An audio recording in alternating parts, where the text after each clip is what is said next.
अगर आपने हमारे YouTube चैनल को अब तक सब्सक्राइब नहीं किया है तो आपको यहाँ सब्सक्राइब बटन दिख रहा है, इस पर आप क्लिक कीजिए और हमें सब्सक्राइब कर लीजिए। और साथ ही साथ इसके सामने एक नोटिफिकेशन बेल आ रहा है, इसे भी आप इनेबल कर दीजिए ताकि आपको तुरंत नोटिफिकेशन मिले जब भी हम कोई नई वीडियो अपलोड करें।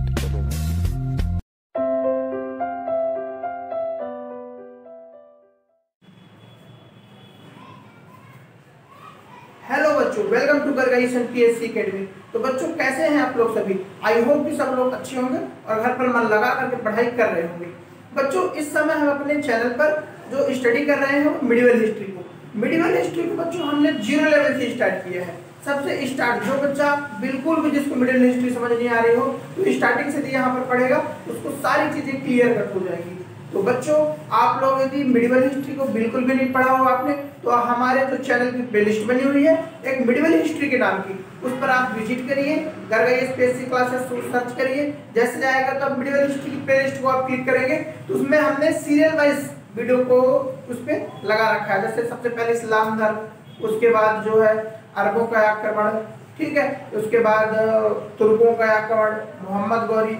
तो जैसे जैसे हमने हमारी जो मिडिवल हिस्ट्री का एक क्रम है उस हिसाब से हमने सारी वीडियो को वहां पर जमा रखा है। तो बच्चों यदि आपने ये सारी वीडियो नहीं देखी हो तो सबसे पहले उनको देखिए। उनको देखने से बेनिफिट क्या होगा, ये चीजें आपकी क्लियर कट होंगी, आगे की चीजें आपको क्या होगी समझ आएंगी। इसलिए पहले उनको वीडियो देखिए फिर इसको देखिए तो आपको बहुत मजा आने वाला है।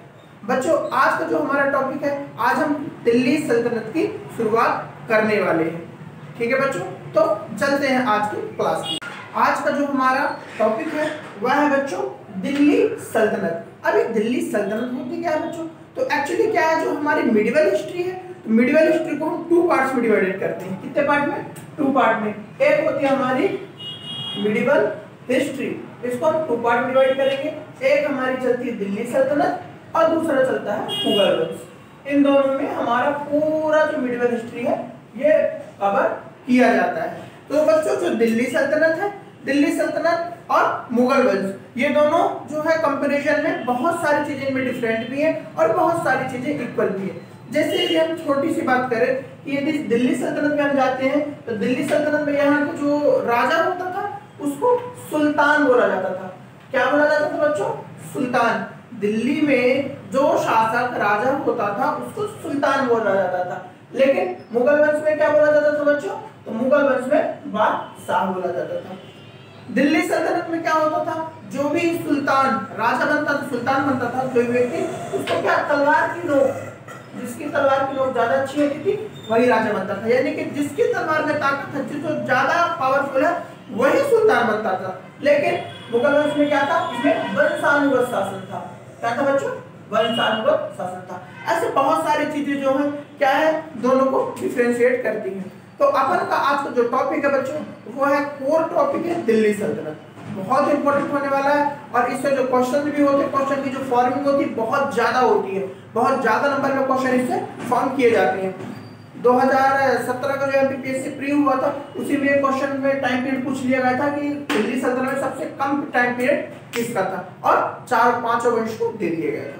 तो दिल्ली सल्तनत सबसे पहले बच्चों नाम में जाते हैं कि इसको बोलते क्यों, क्योंकि बच्चों क्या है इनमें ये दिल्ली सल्तनत जो है, दिल्ली सल्तनत 5 वंश के शासकों का एक क्रम है जिसमें अलग अलग जो डायनेस्टी आती है वो उन डायनेस्टी में अलग अलग किंग क्या करता है, शासक करता है। अब सबसे पहले अपन बात करते हैं कि दिल्ली सल्तनत क्या की शुरुआत क्या होती है, कहाँ से होती है, उसका जो बेस बनता है, उसकी पृष्ठभूमि बनती है, उसका निर्माण कैसे होता है, इसके बारे में सबसे पहले अपन पढ़ते हैं, उसके बारे में आगे जाते हैं। तो सबसे पहले बच्चों हम यहाँ पर देखते हैं कि जो दिल्ली सल्तनत जो होती है, दिल्ली सल्तनत में हम क्या लास्ट ईयर में हमने क्या पढ़ा था, तराइन का प्रथम युद्ध एवं तराइन का दूसरा युद्ध। तो तराइन के युद्ध में मोहम्मद गौरी जब पृथ्वीराज चौहान को पराजित करता है, पृथ्वीराज चौहान को पराजित करता है तो वहां पर क्या होता है, पराजित करने के बाद वहां पर अपना एक उत्तराधिकारी नियुक्त कर देता है। ठीक है, एक बात याद रखना बच्चों, जो मोहम्मद गौरी था उसके 3 जो सेनापति मुख्य थे। ठीक है, एक था यल्दौज, दूसरा था कुतुबुद्दीन ऐबक और तीसरा था बख्तियार खिलजी। जो यल्दौज था बच्चों तो यह मुल्तान वाले एरिया में शासन कर रहा था। ठीक है, मतलब मुल्तान को सबसे पहले के जो मोहम्मद गौरी ने किसको पे भी फतेह हासिल करी थी, मुल्तान पे। तो मुल्तान पे जीत के उत्तराधिकारी के रूप में किसको बिठा दिया था, यलदौज को। दूसरा तो उनने बंगाल को फतेह किया था, तो वहां पे बख्तियार खिलजी को बिठा दिया था। और जब वह दिल्ली को फतेह करता है तो वहां पे कुतुबुद्दीन ऐबक को वहां पर बिठा देता है। ठीक है बच्चों, मोहम्मद गौरी क्या था, देखो मोहम्मद गौरी और महमूद गजनवी दोनों में जो बेसिक डिफरेंस क्या है, महमूद गजनवी जब भारत में आता है तो उसका जो उद्देश्य था, उसका उद्देश्य भारत पर आक्रमण करना, लूटना और यहाँ से ले जाना। लेकिन मोहम्मद गौरी जो था, तो मोहम्मद गौरी का जो एम था, जो लक्ष्य था, तो उसका लक्ष्य था कि धन तो हमको लूटना ही है, ठीक है, लूटना है। इसके बाद यहाँ पर क्या, साम्राज्य, अपने साम्राज्य को करना है, फैला देना है पूरे भारत में, अपने मुगल सत्ता का परचम लहरा देना है, सारी जगह कौन सी, मुगल ही मुगल होने चाहिए। उसका जो एम था, उसका जो उद्देश्य था, ये था। ठीक है बच्चों, तो अब जब क्या होता है, जब ये दिल्ली को फतेह करता है तो यहाँ पे कुतुबुद्दीन ऐबक को बिठा देता है। अब जब यह दिल्ली को फतेह कर देता है 1191 में, त्रायण प्रथम त्रायण द्वितीय हो जाता है, ठीक है, त्रायण प्रथम 91 में, त्रायण द्वितीय जो होता है 1192 में, ये दोनों क्या हो जाते हैं, युद्ध हो जाते हैं। अब इसके पश्चात बच्चों 1194 में जयचंद्र को पराजित करता है, ठीक है, कन्नौज के युद्ध में। ऐसे इसकी विजयों का क्रम चलते रहता है, विजयों का क्रम चलते चलते चलते क्या होता है, जब इसकी डेथ हो जाती है, ठीक, डेथ जब होती है तो उसके बाद क्या होता है, जो इसके अलग अलग जो लोग थे, अलग अलग क्या थे, बोलना चाहिए, इसके उत्तराधिकारी थे। बेसिकली जो मोहम्मद गौरी था उसके दास थे, बहुत सारे दास, उसका बेटा कोई नहीं था। मिन्हाज सिराज अपनी बुक में लिखता है कि मोहम्मद गौरी कहता है कि मेरे पुत्र तो नहीं है, लेकिन मेरे दास बहुत ज्यादा है, दासों की मात्रा बहुत अत्यधिक है, इसलिए जो मेरे उत्तराधिकार को जो संभालेंगे, तो मेरे बाद कौन संभालेंगे, मेरे दास ही मेरे उत्तराधिकार को संभालेंगे। ये बात कौन कहता है बच्चों, ये बात कहता है मोहम्मद गौरी। अब मोहम्मद गौरी को अपन देखते हैं, तो मोहम्मद गौरी की जब डेथ होती है तो अब अलग अपने अपने जहां पर भी जो भी व्यक्ति वहां पर उत्तराधिकारी के रूप में बिठाया गया था, वहां पर क्या करता है, वह शासन करने लगता है। अब देखिए जैसे यलदौज मुल्तान पे कुतुबुद्दीन ऐबक कहाँ थे, दिल्ली में, और बख्तियार खिलजी बंगाल में। अब हम यहाँ पर देखते हैं कि दिल्ली में 1206 ईस्वी कौन सा एक वंश जो जनरेट होता है उसको बोलते हैं गुलाम वंश। अब ये गुलाम वंश इसको बोलता है, एक्चुअली गुलाम वंश में इसलिए इसको बोला जाता है बच्चों क्योंकि इसके जो शासक होते हैं, इसके जो इस वंश के जो शासक होते हैं वो सारे गुलाम होते हैं। जैसे इसका जो संस्थापक ही है कुतुबुद्दीन ऐबक, तो मोहम्मद गौरी क्या था, वह गुलाम था, है या दास था। इसके 3 नामकरण होते हैं। यदि हम इसको आंदो देखें बच्चों, इसको गुलाम वंश को क्या बोला जाता है, गुलाम वंश को ही दास वंश बोला जाता है या मामलुक वंश बोला जाता है। मामलुक, इसको दास वंश भी बोला जाता है, मामलुक वंश भी बोला जाता है, गुलाम वंश भी बोला जाता है। अब गुलाम वंश को बोला जाता है क्योंकि यह जो शासक थे, तो जो मोहम्मद गौरी के गुलाम थे, दास थे, ठीक है, और गुलाम को मामलुक भी कहा जाता है। इसलिए 3 नाम से क्वेश्चन फ्रेम होता है, दास वंश, मामलुक वंश और गुलाम वंश। समझ में आया बच्चों, गुलाम वंश इसका नाम क्यों है। अब इसके हम टाइम पीरियड की बात करें बच्चों, तो 1206 से लेकर के 1290, 1206 से लेकर के 1290 तक गुलाम वंश का क्या होता है, भारत में शासन होता है। सबसे पहले आता है बच्चों कुतुबुद्दीन ऐबक, उसके बाद उसका दास जो होता है इल्तुतमिश, इल्तुतमिश के बाद बच्चों उसके छोटे जो उत्तराधिकार जो रहते हैं उसके बेटे रहते हैं, लेकिन बेटे उसके अच्छे नहीं रहते, ठीक है, मतलब उतना योग्य नहीं होते शासन के लिए, तो कुछ समय के लिए जाते हैं। उसके पश्चात जब वो अच्छे से शासन नहीं कर पाते तो उसकी बेटी आ जाती है, ठीक है, रजिया सुल्ताना, क्या नाम है बच्चों, रजिया सुल्ताना। रजिया सुल्ताना मुस्लिम साम्राज्य की, ठीक है, मुस्लिम सत्ता की एकमात्र सुल्तान कौन थी, रजिया सुल्ताना, जो कि इल्तुतमिश की बेटी थी। उसका जो उत्तराधिकार था बहुत अच्छा था, बहुत अच्छा उसने शासन भी संभाला। लेकिन मिन्हाज लिखता है कि जो रजिया थी उसकी एकमात्र जो दुर्बलता थी स्त्री होना था। क्या वह स्त्री थी, और जब वह शासक बनती है तो शासक बनने के पश्चात क्या करती है, पर्दा प्रथा का त्याग कर देती है, ठीक है, जो पुरुषों की भांति ही ड्रेस पहनती है और आकर के शासन करती है। तो जो वहाँ के तुर्क अमीर थे, तुर्की चहलगामी थी, उनको ये बात सूट नहीं होती कि एक महिला हम पर शासन कर रही है, तो वह उसका विरोध करने लगते हैं और उसको गद्दी से उतार देते हैं। इसके बाद छोटे छोटे शासक आते हैं, ठीक है। इसके पश्चात बलबन आता है, बलबन की भी सत्ता अच्छी रहती है, बलबन भी अच्छा शासन करता है। उसके पश्चात उसके छोटे छोटे उत्तराधिकारी आते हैं, उत्तराधिकारी योग्य नहीं होते, मतलब नहीं रहते। उसके बाद वह खिलजी वंश आ जाता है। खिलजी वंश में जलालुद्दीन खिलजी जो रहता है वह शासन करता है। खिलजी वंश बच्चों इसका टाइम पीरियड 1290 से 1320 यानी 30 साल। सबसे जो ज्यादा शासन करने वाला वंश है वो 84 सबसे ज्यादा वंश शासन करने वाला तुगलक वंश है, लेकिन इसके अलावा सबसे कम कौन सा खिलजी वंश है, ठीक। गुलाम वंश ने कितना शासन किया? 84 ईयर, 84 सालों तक भारत पर शासन किया गुलाम वंश ने। इसके बाद आता है बच्चों खिलजी वंश, खिलजियों का परचम बुलंद हो। 1290 से 1320 एडी तक चलता है खिलजी वंश। खिलजी वंश का संस्थापक कौन था? जलालुद्दीन खिलजी। जलालुद्दीन खिलजी ने जो गुलाम वंश के उत्तराधिकारी थे उनको हटा करके वह सत्ता को हासिल करता है। खिलजी वंश में भी बहुत अच्छे अच्छे शासक होते हैं। जलालुद्दीन खिलजी होता है, खिलजी होता है, मुबारक खिलजी होता है, इसके बाद अलाउद्दीन खिलजी होता है, ठीक। बहुत अच्छे इन्होंने शासन किया। इसमें जो बेस्ट शासक होता है वो कौन होता है बच्चों? अलाउद्दीन खिलजी। अलाउद्दीन खिलजी बहुत ज्यादा शार्प था, बहुत ही क्रूर शासक माना जाता था। अलाउद्दीन खिलजी खुद को देवता खुदाई नियामत खुद को देव तुल्य समझने लगा था।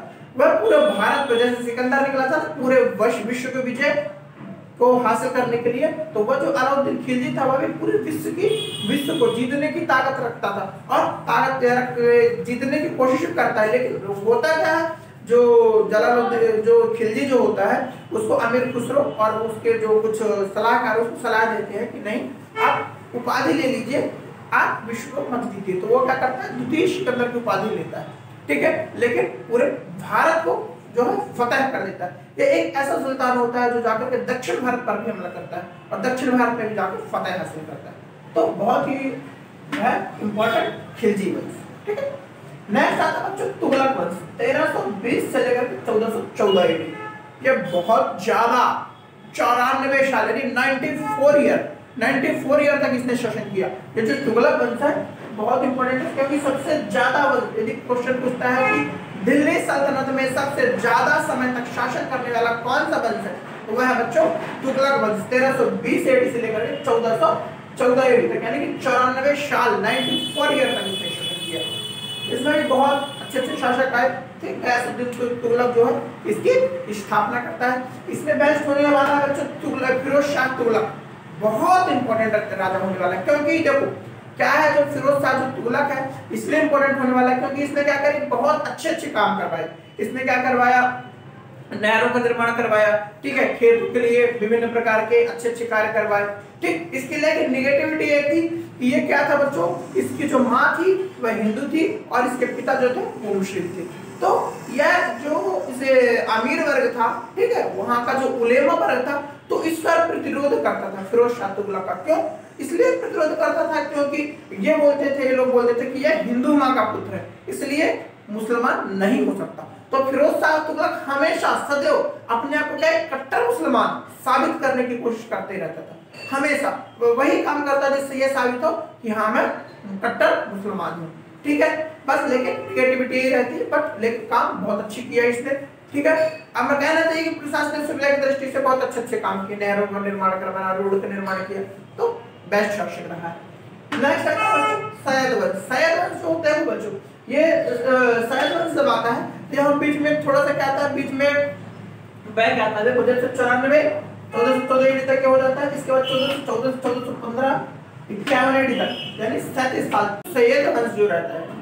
सैयद वंश की जो शुरुआत होती है 1414 से 1451 एडी तक होती है।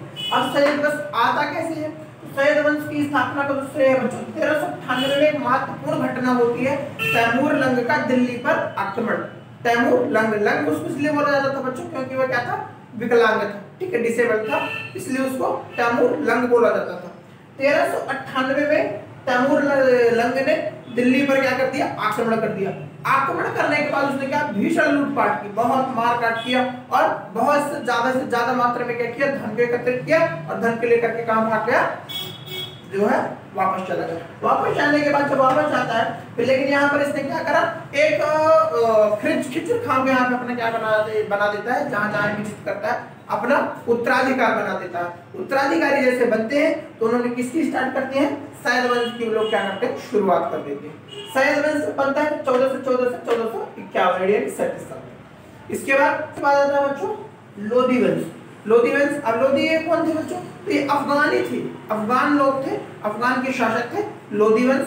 लोधी वंश यहाँ पर स्टार्ट होता है। लोधी वंश के जो संस्थापक थे बहलोल लोधी थे, ठीक। फिर लोधी वंश चलता है और चलते चलते इसका अंतिम शासक कौन, इब्राहिम लोधी रहता है, जो कि कौन सा, ये होता है 1451 से 1526 तक। फिर 1526 में क्या होता है, पानीपत का युद्ध, पानीपत का प्रथम युद्ध। इसमें कौन किसको पराजित करता है, आप लोग सब अच्छी तरीके से जानते होंगे, ठीक है। बाबर आता है, बाबर इब्राहिम लोधी को पराजित करता है, और इब्राहिम लोधी को जैसे पराजित करता है दिल्ली सल्तनत का अंत होता है, और इसके बाद मुगल वंश की नींव पड़ती है। इसके बाद कौन आते हैं, मुगल। तो दिल्ली सल्तनत के अंतर्गत बच्चों को पूरे वंश, जो 5 वंश इंपॉर्टेंट है, इसकी पूरी पढ़ाई करनी है, वो भी डीपली, क्योंकि अब जो जीएस के क्वेश्चन आने वाले हैं, अब भी जो भी क्वेश्चन जनरेट होने वाले हैं, उसमें क्या है बच्चों, सब में डीपली ज्यादा पूछा जा रहा है। इसलिए अपन अब क्या करेंगे, सारी डिटेल्स और डीपली स्टडी करेंगे, ठीक है बच्चों। तो कैसी थी आज की क्लास, ठीक। मैं आशा करता हूँ कि आप लोग की सभी समझ में आई होगी, सारा कुछ समझ में आया होगा। मैंने क्या किया है आज की क्लास में, जो दिल्ली सल्तनत है उसकी एक पृष्ठभूमि जनरेट करी है, उसका एक बेस बनाया हुआ है, ठीक है। यदि ये आपको चीजें समझ में आती है तो दिल्ली सल्तनत जब अपन आगे पढ़ेंगे, गुलाम वंश, ठीक है, गुलाम वंश, खिलजी वंश, तुगलक वंश, सैयद वंश, लोधी वंश, तो इसमें आपकी क्या रहेगी, जो पकड़ जो रहेगी बहुत अच्छे से बन जाएगी, ठीक है। तो इसलिए ये वीडियो यदि आपको समझ में नहीं आती तो 102 बार देखें, 3 बार देखें, 4 बार देखें, 4 बार में तो आपको समझ में आ जाएगी, ठीक है बच्चों। तो कैसे रही क्लास, आज की क्लास आपको पसंद आई, यदि आपको ये वीडियो पसंद आ रही हो, आपकी क्लास पसंद आई हो, तो इस वीडियो को लाइक करें, और जो भी डाउट हो या फिर समझ में नहीं आया तो उसमें कमेंट सेक्शन जरूर लिखें, और अपने जो आपकी फीलिंग्स आ रही है वीडियो देखने के बाद तो कमेंट में जरूर डालें, आपको अच्छी लगी नहीं लगी, ठीक है बच्चों। और जो जिन बच्चों ने अभी तक हमारे चैनल को सब्सक्राइब नहीं किया, वो बच्चे हमारे चैनल को सब्सक्राइब जरूर करें, क्योंकि हमारे चैनल पे कॉम्पिटिटिव लेवल के जीएस की सारी क्लासेस फ्री में उपलब्ध कराई जाती हैं। तो बच्चों जुड़िए हमसे और दीजिए अपनी तैयारी के नया, ठीक है बच्चों। तो मिलते हैं नेक्स्ट वीडियो में नए लेक्चर के साथ, तब तक आप घर पर मन लगा कर, थैंक यू।